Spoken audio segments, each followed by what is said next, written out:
Olá, sejam bem-vindos e bem-vindas ao componente curricular Sociologia.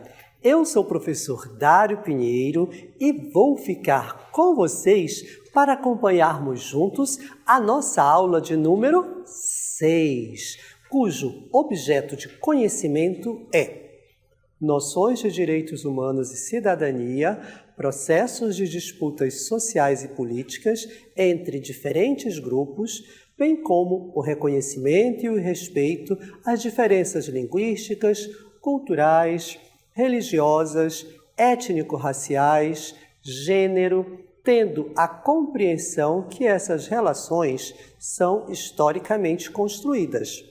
Problematização e desnaturalização das formas de desigualdade, preconceito, discriminação e intolerância no âmbito local, nacional e global.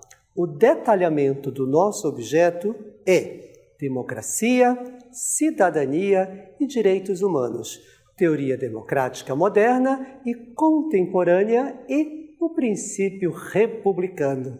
Tenhamos todos uma excelente aula. Vamos começá-la agora!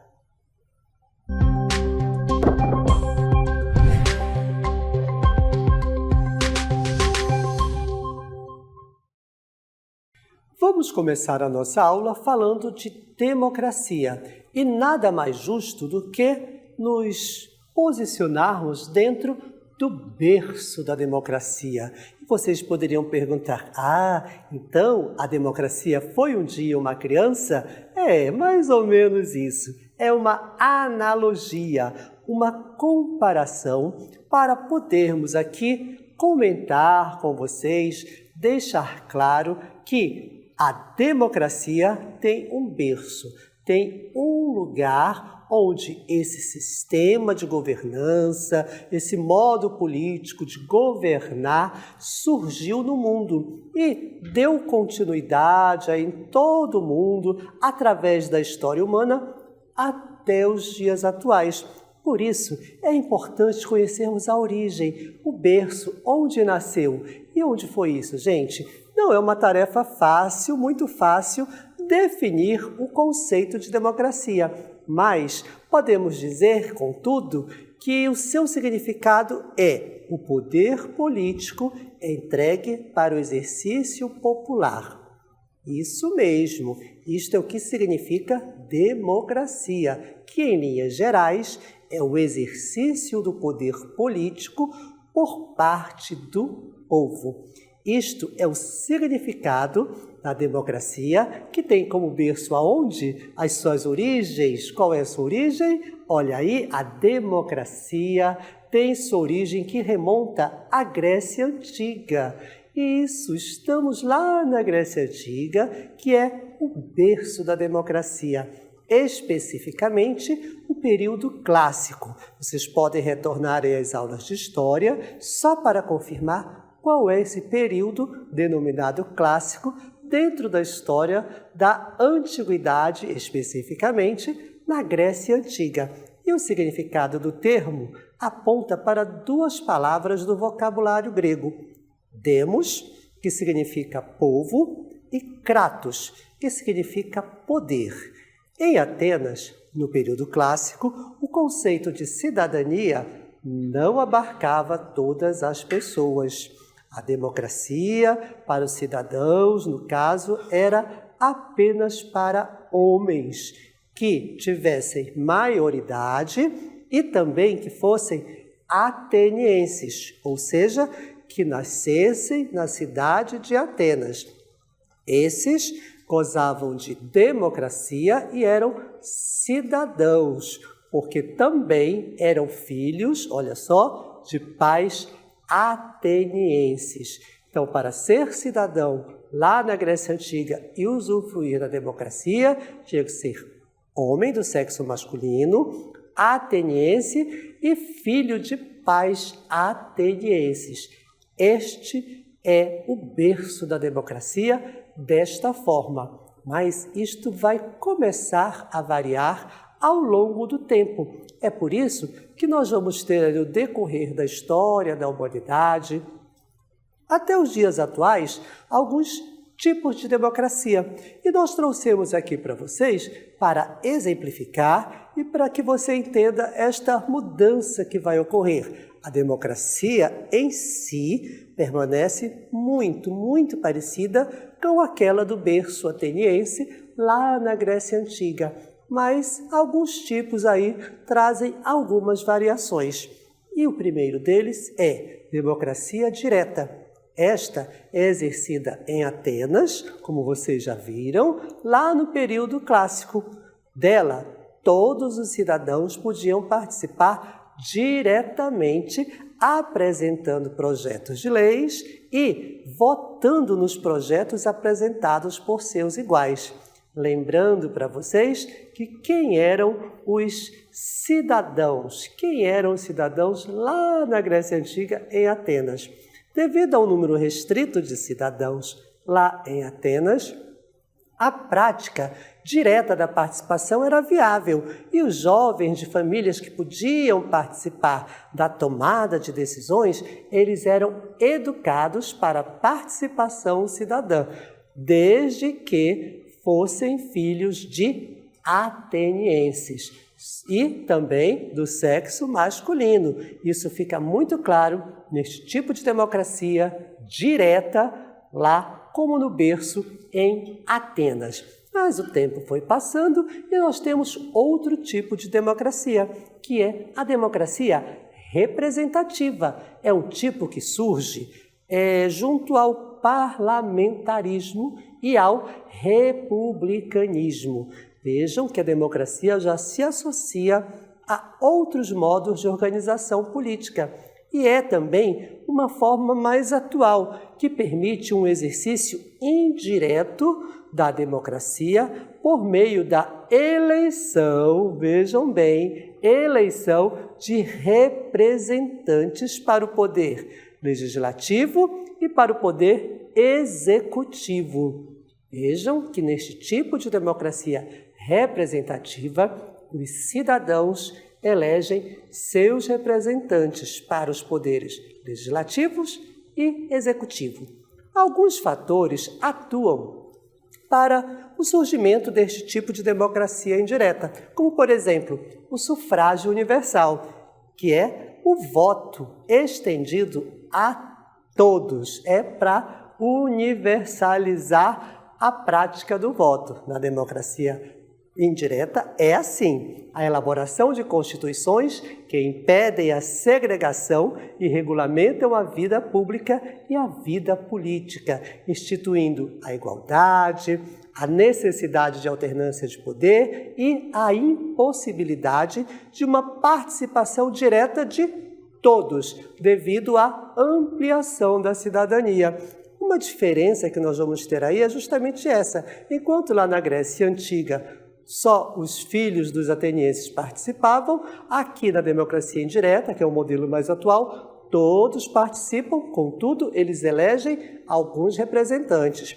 Apesar de haver, assim, benefícios, para esse tipo de regime democrático, como a participação de todos, existem como contraponto as brechas para que os representantes eleitos pelo povo não atuem em prol de seus eleitores, mas em benefício próprio.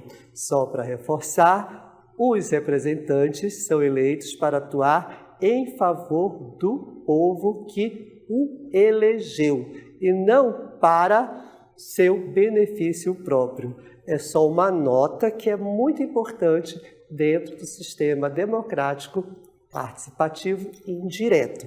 Olha aí, outro tipo de democracia. É a democracia representativa que nós falamos agora há pouco. Agora a gente vai falar da participativa, isso mesmo, que é aquela situada entre a democracia direta e a democracia indireta. Está aí no meio, ela é representativa, indireta, Só para relembrar vocês. A democracia semidireta, participativa, é composta pela eleição de representantes para atuarem nos poderes legislativo e executivo e pela possibilidade de participação direta da população nas tomadas de decisões governamentais e estatais. Vejam bem, ela é semidireta, existe a possibilidade de participação. Não é uma exigência, mas isso pode acontecer. Tal participação, aí nesse tipo de democracia semidireta, dá-se por meio de plebiscitos e assembleias populares. É assim que o povo tem a possibilidade de participar, que, computando a participação popular e os seus resultados, quando somados ao todo, aí sim, interferem nas ações políticas. O povo tem essa possibilidade. Quando eu digo povo, são todos os cidadãos, e não somente aqueles representantes que estes cidadãos e cidadãs elegeram. É assim que é no modelo de democracia semidireta.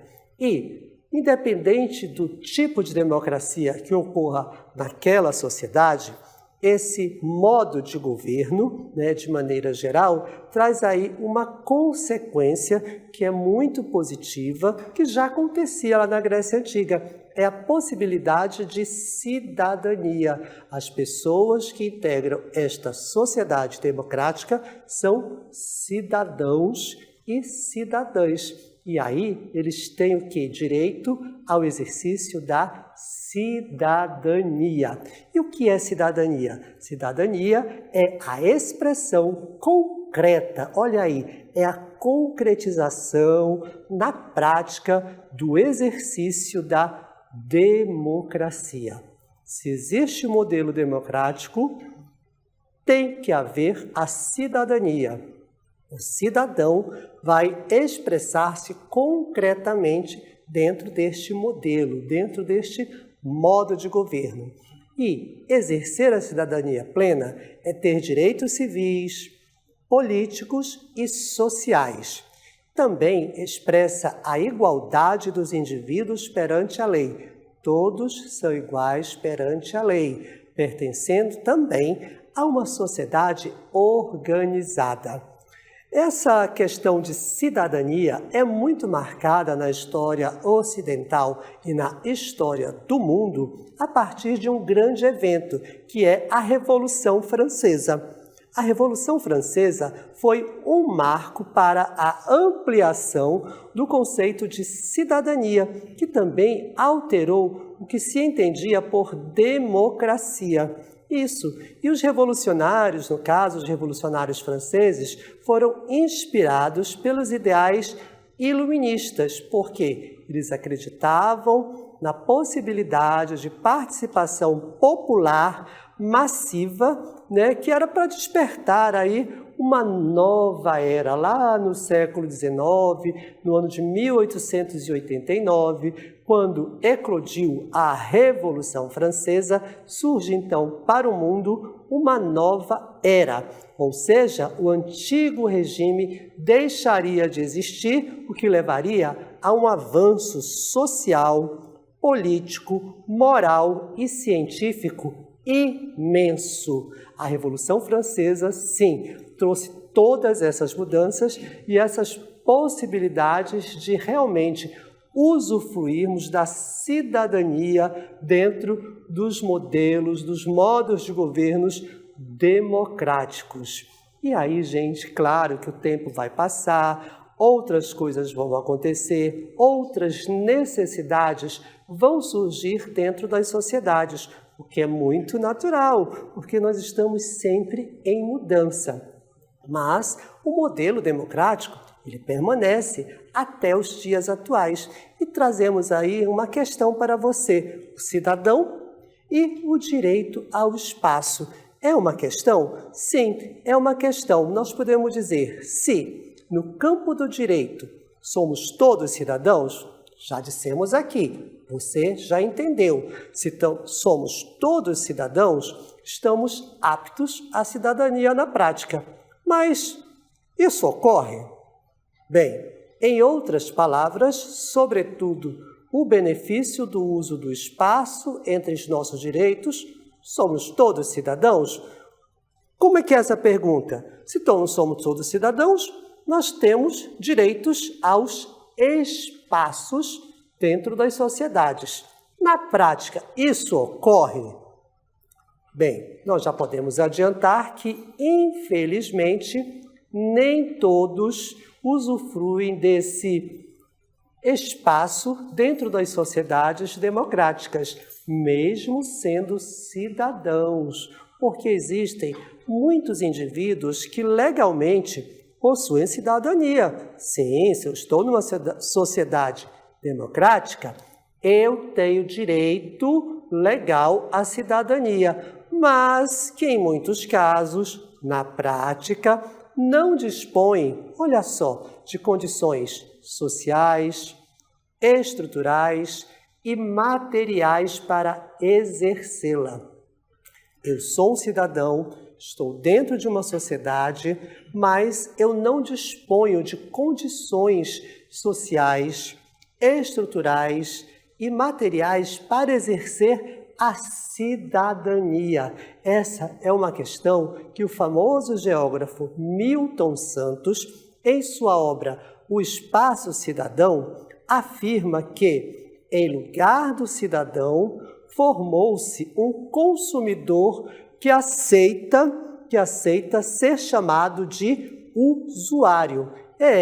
Esse cidadão, dentro do sistema capitalista, ele aceitou, como diz Milton Santos, ser chamado de usuário e não de cidadão. E isso realmente traz aí a nossa questão, ou seja, é um processo de produção e reprodução capitalista que transformou o indivíduo em consumidor e as suas relações de cidadania em disputas pelo espaço da cidade. Esse cidadão foi transformado em consumidor e aí ele passa a ter que lutar por um espaço dentro dessa sociedade democrática na qual ele deve ser um cidadão e usufruir dos seus direitos de cidadania. Mas, segundo Milton Santos, isso não acontece na prática. Mas, associado à democracia, associado à cidadania, outro ponto muito importante que também deve estar presente nas sociedades com governança democrática é o direito humano. São os direitos humanos que têm que estar presente também na sociedade para que ela se diga democrática verdadeiramente. E o que são direitos humanos? São normas que reconhecem e protegem a dignidade de todos os seres humanos. Os direitos humanos regem o modo como os seres humanos individualmente vivem em sociedade e entre si, bem como sua relação com o Estado e as obrigações que o Estado tem em relação a eles. Só uma observação nesta cartela que estamos lendo, que é Estado. Na penúltima linha diz aí, Estado e suas obrigações. O Estado está com letra maiúscula. Isso significa que nós estamos referindo à União, ao governo central, no caso aí, né? Então, o Estado, como se fosse o nosso país, o Estado brasileiro. Então, os direitos humanos têm que estar dentro desse Estado para cuidar das pessoas e para que as pessoas cuidem-se também entre si. Os direitos humanos têm aí muitas características e nós trouxemos algumas para ilustrar e para que você entenda que é importante também que os direitos humanos sejam representados dentro das sociedades democráticas. Vamos aí a apenas algumas dessas características. Trouxemos para vocês. Os direitos humanos são fundados sobre o respeito pela dignidade e o valor de cada pessoa. Cada pessoa é importante para o direito, cada pessoa é importante dentro de uma sociedade. Claro, a sociedade tem muitas pessoas, mas os direitos humanos, olha, cada um individualmente, porque cada pessoa tem o seu valor individual e sim, contribui para a sua sociedade, para a sua comunidade. Este é o ponto principal dessa noção e dessa prática dos direitos humanos dentro das sociedades democráticas. Outro ponto que nós trouxemos para vocês é: os direitos humanos são universais. Vejam, se ele respeita, compreende uma pessoa, cada um individualmente, isso é aplicado a todos e a todas. Ninguém aí vai ser, digamos assim, esquecido, não. Todos têm direito ao respeito aos direitos humanos e eles são aplicados de forma igual e sem discriminação a todas as pessoas. Vejam que legal, né? Na prática, isso também deve ser muito bom quando devidamente praticado. Os direitos humanos são também inalienáveis e ninguém pode ser privado de seus direitos humanos. Eles podem ser limitados em situações específicas. Em alguns momentos da história, em alguns momentos de crise, aí sim, eles podem ser limitados, mas eles não são esquecidos. E também, eles não podem ser alienados a nada. Eles são totalmente livres. Direito é direito humano. E isso não se associa a nada que diga ao contrário. É por isso que ninguém pode ser privado dos seus direitos humanos. Vejam como é importante ter esse reconhecimento para a nossa prática diária, porque quando falamos de direitos humanos, eu estou falando de cada um, estou falando da sociedade, estou falando de todos nós, uns com os outros, assim como dos nossos governos, que também, com certeza, têm essa preocupação com essa prática do respeito aos direitos humanos para todos. E aí nós juntamos, então, todos esses conceitos: democracia, cidadania e direitos humanos. Quando se junta tudo isso, professor, então eu vou ter uma sociedade perfeita? Provavelmente sim. Estamos falando em teoria, mas buscando levar essa teoria à nossa prática diária. É por isso que as ações de um Estado democrático têm que estar submetidas aos direitos humanos como fundamento, base, é o fundamento, atendendo elementos básicos que promovam uma vida digna a todos os cidadãos e cidadãs. Isso nós já falamos e vamos repetir muitas vezes, porque os direitos humanos garantem que os interesses dos indivíduos sejam resguardados, mesmo que não pertençam à maioria. Então existem as minorias sociais, que é uma questão da desigualdade existente dentro das sociedades capitalistas, das sociedades modernas, mas o direito humano, aí como lei, como teoria e como prática, ele resguarda para que todos tenham esse respeito, mesmo que aquele indivíduo não pertença à maioria. E quando se fala em maioria, não estamos falando em quantidade, mas na capacidade de falar, de opinar e de participar dentro daquela sociedade. E, voltando um pouco aqui para a nossa teorização, nós vamos falar de teoria democrática moderna e contemporânea e o princípio republicano. Só para lembrar, o Brasil é uma república democrática republicana. Olha aí, está bem próximo de nós todos. Lá na democracia ateniense e hoje, na democracia moderna, nós temos aí algumas mudanças que foram necessárias no decorrer do tempo, mas a base continua. Tem um autor chamado Norberto Bobbio. Ele tece aí alguns aspectos negativos da democracia moderna. Dentre eles, o não combate à concorrência entre elites para a conquista do voto, a falta de educação para a cidadania. Aí Bobbio diz que está faltando aí educação para a cidadania. E também diz que o surgimento do voto clientelar, que o voto não está sendo totalmente livre, estão se tornando clientes de determinados votos. Essa é uma crítica de Norberto Bobbio. E também o crescimento do aparato burocrático e o desprezo, olha que terrível, o desprezo aos ideais, especialmente como a tolerância, a não violência, a renovação social e a irmandade. Norberto Bobbio já traz aí essa crítica e com esta visão a questão das democracias modernas, ok? E o que é exatamente esse princípio republicano que está aí dentro da composição política do Estado brasileiro? O princípio republicano, ele indica a busca pelo interesse da maioria para a formação do espaço público. Vejam bem, maioria aí está com letra maiúscula.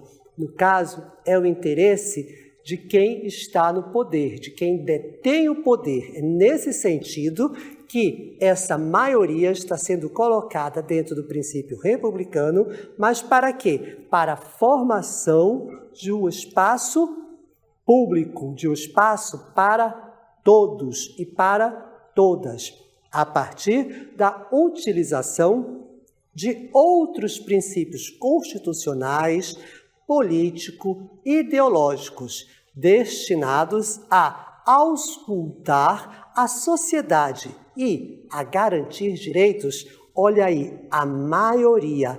Acompanhe a leitura junto comigo nesta penúltima linha da nossa cartela. Maioria aí já está com letra minúscula e as minorias também com letras minúsculas. Só para reforçar esta questão de maioria que dentro da sociologia, das ciências humanas, pode ser confundido com quantidade. Não é quem é mais, quem é menos. Não é mais pessoas, maioria, ou menos pessoas, minorias. Não é nesse sentido, mas sim é no sentido do poder, da capacidade, do espaço, da permissão, da participação de determinados grupos sociais dentro da sociedade e o seu atendimento.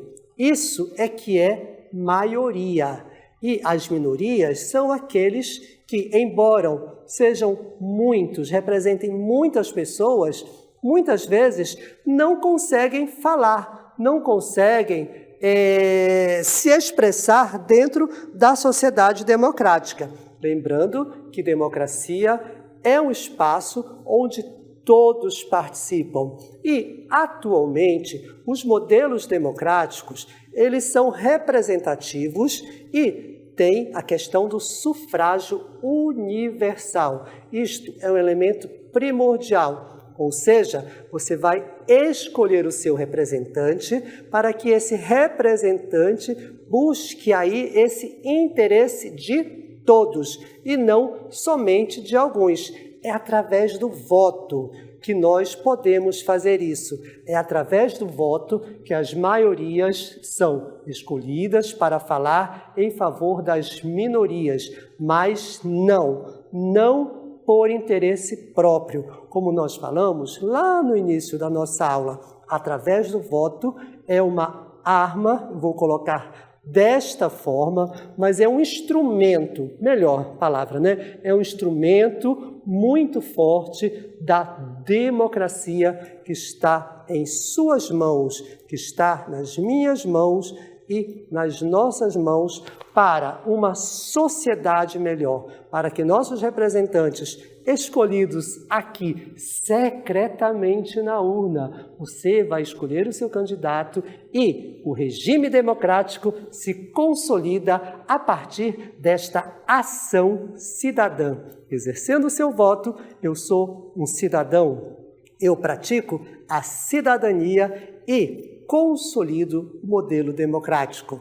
Ok? Muito obrigado pela participação de todos e todas e até a próxima aula!